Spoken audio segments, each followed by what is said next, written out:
नमस्कार, सुस्वागतम, वेलकम। मैं निधि शिमाली आपके अपने इस यूट्यूब चैनल में आप सभी का स्वागत करती हूँ। आज मैं आपके सामने धनु राशि वालों का अक्टूबर माह का मासिक राशि पर लेकर उपस्थित हुई हूँ। और सबसे पहले जान लेते हैं इस माह में आने वाले कुछ विशेष व्रत और त्योहारों के बारे में। 2 अक्टूबर को गांधी जयंती मनाई जाएगी। 14 अक्टूबर को सर्वपितृ अमावस्या आ रही है। 15 अक्टूबर को शारदीय नवरात्रि प्रारंभ हो जाएंगे। वहीं 22 अक्टूबर को दुर्गाष्टमी का पर्व बड़ी धूमधाम से मनाया जाएगा। 24 अक्टूबर को विजयदशमी का पर्व आ रहा है, यानी दशहरे का पर्व बड़ी धूमधाम से मनाएंगे। 28 अक्टूबर को शरद पूर्णिमा मनाई जाएगी और 29 अक्टूबर को कार्तिक मास प्रारंभ होने जा रहा है। तो ये हैं कुछ विशेष व्रत और त्यौहार। अब ग्रहों की स्थिति इस माह में कैसी रहने वाली है उसके बारे में जान लेते हैं। सबसे पहले ग्रहों के राजा सूर्य की बात करते हैं, जो कि वर्तमान में अपनी मित्र राशि कन्या में विराजमान है और 18 अक्टूबर को वे अपनी नीच की राशि तुला में प्रवेश कर जाएंगे। बुध ग्रह की अगर बात करें तो वे वर्तमान में अपनी अति मित्र राशि सिंह में विराजमान है और 1 अक्टूबर को वे अपनी उच्च की राशि कन्या में प्रवेश करेंगे। 19 अक्टूबर को पुनः राशि परिवर्तन कर अपनी अति मित्र राशि तुला में प्रवेश कर जाएंगे। मंगल ग्रह की अगर बात करें तो वे अपनी सम राशि कन्या में वर्तमान में विराजमान है और 3 अक्टूबर को वे अपनी मित्र राशि तुला में प्रवेश करेंगे। शुक्र ग्रह की बात करें तो वे वर्तमान में अपनी सम राशि कर्क में विराजमान है और 2 अक्टूबर को अपनी सम राशि सिंह में विराजमान हो जाएंगे। गुरु ग्रह की अगर बात करें तो वे इस पूरे माह अपनी अति मित्र राशि मेष में विराजमान रहेंगे। शनि ग्रह की अगर बात करें तो वे अपनी मूल त्रिकोण की राशि कुंभ में स्वग्रही होकर इस पूरे माह विराजमान रहने वाले हैं। राहु और केतु दोनों छाया ग्रह है और इस पूरे माह तो वे मेष और तुला में विराजमान रहेंगे, परंतु माह के अंतिम में यानी 30 अक्टूबर को वे मीन और कन्या राशि में प्रवेश कर जाएंगे। राहु और केतु छाया ग्रह होने के बावजूद हमारी लाइफ पर बहुत गहरा प्रभाव डालते हैं और इनका इम्पैक्ट हमें बहुत प्रभावशाली रूप में देखने को मिलता है, क्योंकि वे एक राशि में 18 माह तक विराजमान रहकर प्रभाव अपना दिखाते हैं। तो इस राशि परिवर्तन का सभी राशियों पर अलग अलग तरीके से प्रभाव देखने को मिलेगा। यदि आप जानना चाहते हैं कि आपकी राशि पर राहु और केतु के इस राशि परिवर्तन का क्या प्रभाव रहेगा, तो मैं अलग से 12 राहु और केतु के राशि परिवर्तन के वीडियो जल्दी आपको देने वाली हूँ। इसके लिए आपको मेरे चैनल पर बने रहना है। अगर आपने अभी तक मेरे चैनल को सब्सक्राइब नहीं किया है तो फटाफट से सब्सक्राइब कर लें, बेल आइकन पर ऑल भी दबाएं ताकि आपको लेटेस्ट वीडियो की अपडेट मिलती रहे। अगर ये जानकारियाँ अच्छी लगती हैं तो इन्हें लाइक और शेयर भी कीजिए।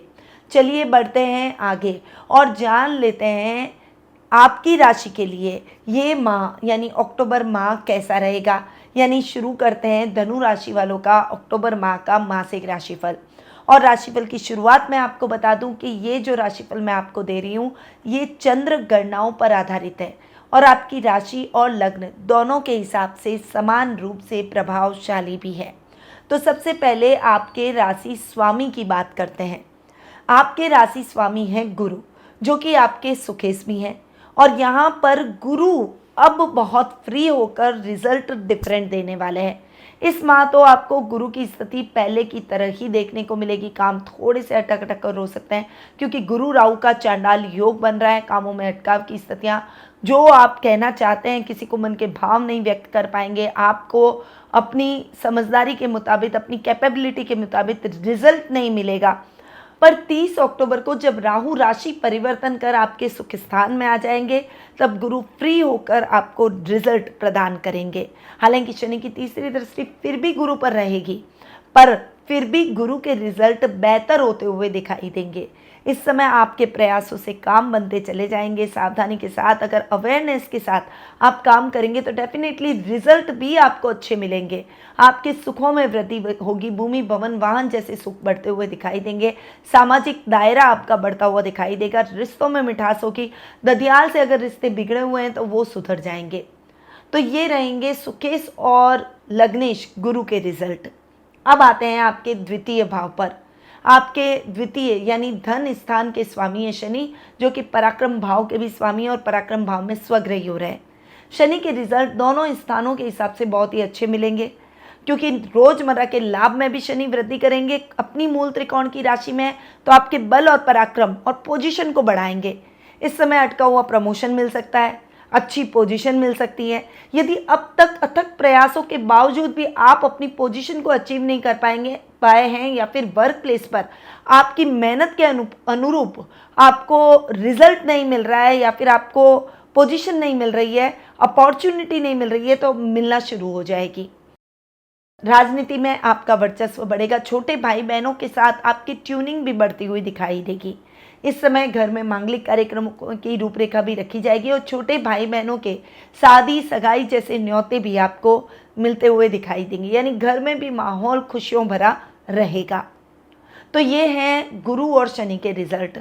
अब आते हैं सीधा पंचम भाव पर। पंचम भाव के स्वामी हैं मंगल, और मंगल जाकर बैठ रहे हैं आपके लाभ भाव में। लाभ भाव में बैठकर वे अपने ही घर पर दृष्टि डाल रहे हैं। यहाँ पर गुरु की दृष्टि भी मंगल पर पड़ रही है, तो मंगल और गुरु सप्तम दृष्टि से एक दूसरे को देख रहे हैं।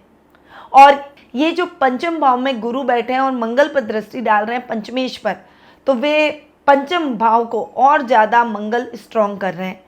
यहाँ पर खिलाड़ियों के लिए ये समय बहुत ही अच्छा रहने वाला है। खेलकूद के माध्यम से आप अपनी प्रसिद्धि को बढ़ाएंगे और इस समय आपको मेडल्स मिल सकते हैं, कोई बड़ी सिलेक्शन आपका हो सकता है। इस समय इंटरनेशनल लेवल पर आप गेम में फेम पा सकते हैं, इस तरह की पोजीशन आपको मिलेगी। वहीं विद्यार्थी वर्ग के लिए भी ये समय बहुत ही अच्छा रहेगा। शिक्षा, अध्ययन, अध्यापन में आपको बहुत ही बेहतर रिजल्ट मिलते हुए दिखाई देंगे। खासकर तकनीकी शिक्षा से जुड़े हुए विद्यार्थियों के लिए ये समय बहुत ही अच्छा रहेगा। इंजीनियरिंग के छात्रों के लिए ये समय अच्छा रहेगा। फिजिक्स, केमिस्ट्री, मैथ्स के छात्रों के लिए ये समय बहुत ही बढ़िया रहेगा। साइंस के स्टूडेंट्स के लिए ये समय बहुत ही बढ़िया रहेगा। तो इस समय आप जो भी टेक्निकल फील्ड से जुड़ी हुई शिक्षा ग्रहण कर रहे हैं, उसमें आप लक्ष्य को प्राप्त करने में सफल होंगे। वहीं सामाजिक मान सम्मान का दायरा बढ़ेगा। कलाकारों को मान सम्मान और प्रसिद्धि मिलेगी। हालांकि संतान को लेकर थोड़ी सी चिंता आपके मन में जरूर उत्पन्न होगी, परंतु आपकी गाइडेंस से वो सही मार्ग पर जरूर आ जाएगी। तो मंगल के रिजल्ट पंचम भाव के हिसाब से आपको बहुत ही अच्छे देखने को मिलेंगे। अब आते हैं आपके खर्च भाव पर, क्योंकि खर्च भाव के स्वामी भी मंगल है। यहाँ पर खर्च भाव का स्वामी अपने से 12वां बैठ रहा है। ये आपके लिए इतना अच्छा नहीं है, खर्चों में वृद्धि कर सकता है। हालांकि लाभ भाव में मंगल बैठे है, लाभ भाव में कोई भी ग्रह बैठे अच्छे रिजल्ट देता है, परंतु उसके बावजूद खर्च भाव का स्वामी अगर अपने से 12th बैठा है तो निवेश करते समय सावधानी रखें और अपना बजट देखकर चलें। अपने खर्चों में अनर्गल आप खर्चे ना करें, यानी एक लिमिट होनी चाहिए आपके खर्चों की कि आपको कहाँ खर्च करना है, कहाँ नहीं करना है, ये आपको आना ही चाहिए। अगर ये आ गया तो दिक्कत किसी बात की है ही नहीं। आपको रिजल्ट और भी अच्छे मंगल के देखने को मिलेंगे। वर्क प्लेस पर आपको सहकर्मियों के साथ तालमेल बनाकर चलना होगा। एरिगेंट हुए या अग्रेशन दिखाया या फिर बहुत ज़्यादा गुस्सा दिखाया तो उनके साथ भी तालमेल आपका नहीं बैठ पाएगा। इवन झगड़ा हो सकता है और ये बात बॉस तक पहुंच सकती है और इससे नौकरी पर आंच आ सकती है। इसीलिए विनम्र होकर सबके साथ में मिलकर काम करने का प्रयास करें। सेल्फ सेंटर्ड ना बने। इस समय रिश्वत लेने का प्रयास भी ना करें, वरना आपके खिलाफ कार्रवाई हो सकती है। तो इन बातों का अगर आप ध्यान रखेंगे तो दिक्कतें नहीं आएगी। अब आते हैं आपके रोग भाव पर। रोग भाव के स्वामी है शुक्र, और यहाँ पर रोग भाव का स्वामी शुक्र अपने से चतुर्थ और भाग्य स्थान में बैठ रहा है। भाग्य स्थान में शुक्र का जाकर बैठना बढ़िया, और चूंकि रोग भाव के स्वामी अपने से चतुर्थ बैठ रहे हैं इसलिए स्वास्थ्य संबंधी समस्याओं में रिलीफ देंगे। यहाँ पर महिलाओं को यानी लेडीज को थोड़ा सा पीरियड की अगर प्रॉब्लम हो, पीसीओडी की प्रॉब्लम हो, कोई इंटरनल प्रॉब्लम अगर आपको हो तो डेफिनेटली ये समय आपके लिए रिलैक्सेशन वाला रहेगा। स्वास्थ्य लाभ आपको प्राप्त होगा। वहीं इस समय शत्रुओं की संख्या में भी कमी होगी। एक फोकस आपका काम पे दिखाई देगा जिससे आप अपने कामों को ऑर्गेनाइज वे में पूरा कर पाएंगे। तो शुक्र के रिजल्ट आपको रोग भाव के हिसाब से बेहतर मिलेंगे। अब आते हैं लाभ भाव पर, क्योंकि लाभेश भी शुक्र है तो लाभ भाव के स्वामी अपने से 11वें जाकर बैठ रहे हैं। लाभेश का अपने से 11वां जाकर बैठना बहुत ही शानदार, भाग्य स्थान में बैठना बहुत ही शानदार। वो अपने लाभ की स्थितियों के ग्राफ को ऊपर करता हुआ दिखाई देगा। यहाँ पर शुक्र के रिजल्ट बहुत ही अच्छे मिलेंगे। खासकर जो कपड़े के व्यापारी हैं, मैन्युफैक्चरर हैं, कोई बड़ी इंडस्ट्री के मालिक हैं, तो डेफिनेटली इस समय आपका काम उत्तरोत्तर बढ़ेगा और बड़े बड़े ऑर्डर आपको मिलते हुए दिखाई देंगे। तो शुक्र के रिजल्ट आपको लाभ भाव के हिसाब से बहुत ही अच्छे और बेहतरीन देखने को मिलेंगे। सर्कल और लेवल बढ़ेगा, काम में उन्नति और प्रगति बढ़ेगी। इस समय आपकी डिसीजन मेकिंग बढ़ेगी। इस समय सामाजिक दायरा आपका बढ़ता हुआ दिखाई देगा। इस समय आपके जीवन में ऐसे लोगों की एंट्री होगी जो कि आपके जीवन को खुशनुमा बना जाएंगे। तो ये हैं शुक्र के रिजल्ट। अब आते हैं आपके 7th हाउस पर। सप्तम और कर्म भाव के स्वामी है बुध। अब बुध के यहाँ पर रिजल्ट 1 से 19 तारीख तक बहुत ही शानदार रहेंगे। उसके बाद केयरफुल होकर चलना है, क्योंकि बुध हो रहे हैं उच्च के, और उच्च के होकर बुध आपके कर्म भाव में भद्र नामक महापुरुष योग बनाएंगे। बुध का ये जो टाइम पीरियड है 1 से 19 तारीख तक का, बहुत ही अच्छे रिजल्ट आपको देगा। व्यापारी वर्ग के लिए तो ये समय शानदार उन्नति का रहेगा। नई नई योजनाओं का क्रियान्वयन करेंगे और जो योजनाएं आप क्रियान्वित करेंगे उसमें आपको रिजल्ट भी बहुत अच्छे मिलेंगे। इस समय यात्राएं आपके लिए सुखद और मंगलमय रहेगी। जीवन साथी से बहुत अच्छा लाभ प्राप्त करेंगे। इस समय आप बिजनेस के सिलसिले में जो भी काम करेंगे उसमें आपको रिजल्ट परफेक्ट मिलेगा। घर में भी मेहमान आ सकते हैं, जिससे घर का वातावरण भी अच्छा होगा। नौकरी पेशा लोग, IT field, banking sector, accounting, finance से संबंधित अगर आप कोई भी काम करते हैं तो डेफिनेटली ये समय आपके लिए बहुत ही बढ़िया है। कंसल्टेंसी सर्विसेज में भी आप बहुत सक्सेसफुल होते हुए दिखाई देंगे। नेम और फेम इस समय आपको दोनों मिलेंगे। आपके पिता का, माता का साथ और सहयोग भी आपको भरपूर देखने को मिलेगा। तो ये समय बुध के रिजल्ट बहुत ही अच्छे आपको देखने को मिलेंगे और इस समय आपकी डिसीजन मेकिंग बहुत अच्छी हो जाएगी, जिससे एक पावरफुल पर्सनैलिटी के रूप में आप उभरेंगे। सेल्फ कॉन्फिडेंस इस समय भरपूर आपके अंदर रहेगा और इस समय आपके कई मित्र और बढ़ते हुए दिखाई देंगे। कई लोग आपसे जुड़ना चाहेंगे, कई लोगों के लिए आप आइडियल बनते हुए दिखाई देंगे। तो ये रहेंगे बुध के रिजल्ट, जो कि 19 तारीख तक रहने वाले। फिर 19 तारीख को जैसे ही बुध चेंज होंगे, देखिए रिजल्ट जब प्रभावित होते हैं जब कोई सौम्य ग्रह क्रूर ग्रहों के बीच में फंस जाता है। यहाँ पर बुध, मंगल, केतु और नीच के सूर्य के बीच में फंस जाएगा। इस वजह से थोड़े से रिजल्ट प्रभावित हो सकते हैं, पर आप अगर केयरफुल रहेंगे, अवेयर रहेंगे, तो डेफिनेटली आपके रिजल्ट पर कोई फर्क नहीं पड़ेगा। थोड़ा सा सावधानी के साथ आगे बढ़ें। शत्रुओं और मित्रों को पहचानें कि कौन आपके शत्रु है, कौन आपके मित्र है। पथभ्रष्ट कोई करने का प्रयास करे तो अपना सेल्फ कॉन्फिडेंस बनाए रखें। अपनी डिसीजन मेकिंग, अपनी सोच से आगे बढ़ें। अपनी आत्मा की आवाज़ को सुनें, न कि किसी के बहकावे में आए। बस इन बातों का ध्यान रख लेंगे तो बुध के रिजल्ट आपको अच्छे ही मिलेंगे। अब आते हैं आपके अष्टम भाव पर। अष्टम भाव के स्वामी है चंद्रमा। थोड़ा सा आपको इस समय वाहन चलाते समय सावधानी रखनी है। अपने शत्रुओं से, विशेषकर गुप्त शत्रुओं से सावधान रहें। भावुकता में आकर अपनी गोपनीय बातों को किसी के साथ शेयर न करें और गोपनीय दस्तावेजों को सुरक्षित स्थान पर रख दें। इन बातों का विशेष रूप से ध्यान आपको रखना होगा। अपने कामों को किसी और पर डालने का प्रयास न करें, नहीं काम टालें, वरना नुकसान की स्थितियां बढ़ सकती हैं। अब आते हैं आपके भाग्य स्थान पर। भाग्य स्थान के स्वामी है सूर्य, जो कि अपने से एक घर आगे 18 अक्टूबर तक रहने वाले हैं। भाग्येश का आधे माह से अधिक अपने से एक घर आगे जाकर बैठना आपके लिए बहुत ही अच्छा रहने वाला है। कल्याणकारी रिजल्ट आपको मिलेंगे। आध्यात्मिक कार्यों में आपका मन अधिक लगेगा। सामाजिक मान सम्मान में बढ़ोतरी होगी। भक्ति से संबंधित कार्यों में आप बहुत ही नेम और फेम, प्रतिष्ठा भी प्राप्त करेंगे। मानव सेवा, जन कल्याण जैसे कार्यों से जुड़ेंगे। मित्रों का साथ और सहयोग भरपूर देखने को मिलेगा। जो युवक युवतियां नौकरी की तलाश कर रहे हैं उनकी तलाश खत्म हो जाएगी। पर 18 अक्टूबर को सूर्य हो जाएंगे नीच के। उसके बाद में गवर्नमेंट जॉब से संबंधित अगर आप तैयारी कर रहे हैं तो उसमें रिजल्ट नकारात्मक आ सकते हैं।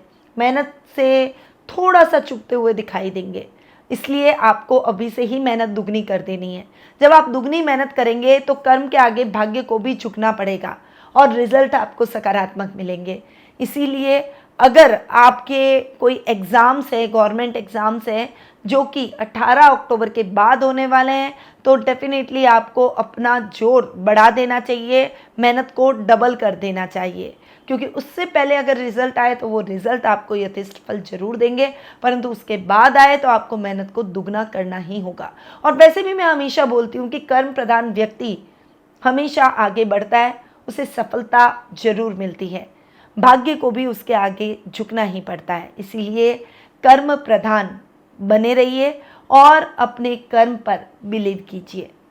चलिए, ये तो था धनु राशि वालों का अक्टूबर माह का मासिक राशिफल।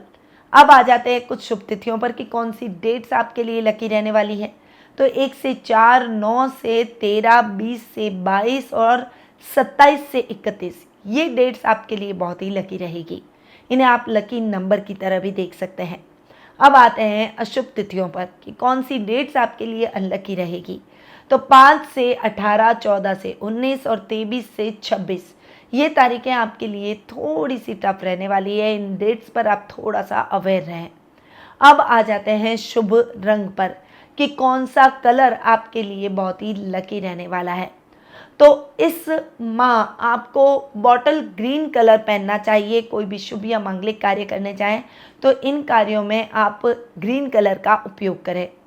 अब आते हैं उपाय पर कि इसमें आपको उपाय क्या करने चाहिए। तो धनु राशि के जातकों को गाय को दाना पानी जरूर डालें, यानी गाय के भोजन की व्यवस्था करें। गाय को चारा खिलाएं और गौशाला में चारा भेंट करें।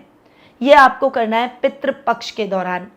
सर्व पितृ अमावस्या के दिन पितृ के नाम से किसी जल तीर्थ स्थल के दिन हर श्राद्धकर्ता को अपने घर में दोपहर से प्रेम और श्रद्धा से ब्राह्मणों को भोजन अवश्य कराना चाहिए। भोजन के पश्चात ब्राह्मण देवता को अपनी सामर्थ्य के अनुसार दान दक्षिणा देकर उनका आशीर्वाद जरूर लेना चाहिए। नवरात्रि में माता को नैवेद्य में पीली मिठाई, केले और तेल जरूर चढ़ाएं। इससे आपको आर्थिक समस्याओं से मुक्ति मिलेगी। विजयदशमी के दिन धनु राशि के जातकों को हाथ में तुलसी का पत्ता लेकर ओम दंताय नमः मंत्र का जाप करते हुए माता तुलसी की पूजा आराधना करनी चाहिए। तो ये हैं कुछ विशेष उपाय जो कि इस माह आपको करने हैं। पर यदि आप अपनी जन्म पत्रिका के माध्यम से अपने भविष्य से संबंधित कुछ प्रश्नों के उत्तर प्राप्त करना चाहते हैं, कुछ समस्याएं आपके जीवन में हैं जिनका आप उचित समाधान कर अपने उन्नति के मार्ग को प्रशस्त करना चाहते हैं, तो आप टेलीफोनिक अपॉइंटमेंट और पर्सनल मीट के माध्यम से मुझसे जुड़ सकते हैं। अधिक जानकारी के लिए स्क्रीन पे दिए गए नंबरों पर कॉल या व्हाट्सएप जरूर करें। अब मैं अपनी वाणी को यहीं विराम देती हूँ। स्वस्थ रहिए, व्यस्त रहिए, मस्त रहिए और हमेशा मुस्कुराते रहिए। जय श्री राधे कृष्णा।